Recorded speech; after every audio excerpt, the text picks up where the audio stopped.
Hey there, my name is Grant from Noodle Productions. And like many other independent content creators, I've been at the butt end of YouTube's ever-changing policies as well as their increasingly difficult copyright standards. We try to keep our content ad-free and free of copyrighted material, but when that is unavoidable, I humbly accept any copyright violation and allow YouTube to put unpaid ads on those videos, which seems to be the new norm, copyright violation or not. However, things changed when I uploaded a video about the evolution of the career of Paul Simon. Upon submission, the video was automatically blocked and banned by YouTube's copyright algorithm practically before it had even finished uploading. For whatever reason, Paul Simon or whoever owns his music does not want it on YouTube, and if you try to upload a video with a song such as Call Me Al in it, YouTube will automatically take it down. Oddly enough, I used some copyrighted material from Simon and Garfunkel in a portion of the video, but that did not cause any issues because it was taken from a live performance.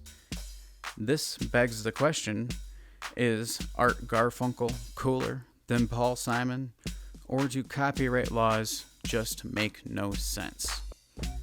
The evolution of the career of Paul Simon was intended to be a throwaway video about the career arc that Paul Simon took in the 80s when he transitioned from a poetic hippie to a pop funk star, and how cocaine may have been a participating factor.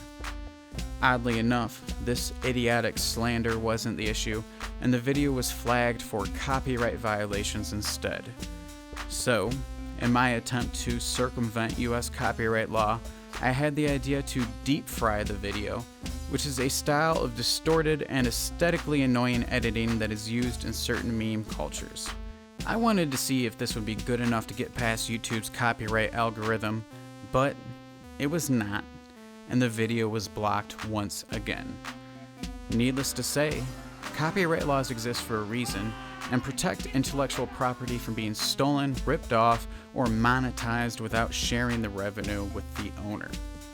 However, things start to get tricky when we examine some of the exceptions to these rules in something called fair use. According to the Supreme Court, the use of copyrighted material is acceptable when it cannot be deemed to be a substitute of the original, or if it is a parody or a critique of the original. Even though I believe that some of these terms apply to our video, I still don't have many options when appealing this argument to YouTube, who could ban our account forever. So, after a second despairing defeat, I decided to butcher the video beyond recognition in hopes to finally defeat YouTube's copyright algorithm for good. And here is how I did it. First, I doubled down on the cocaine and air horn sound effects. Then, I decided to mix in some other meme-worthy songs, such as Sandstorm by Darude and Africa by Toto. And finally, I topped it off with audio bites from Scarface. Ultimately, this bukkake of sound was sufficient, and the video made it past the walls of Jericho. What results is an assault on taste.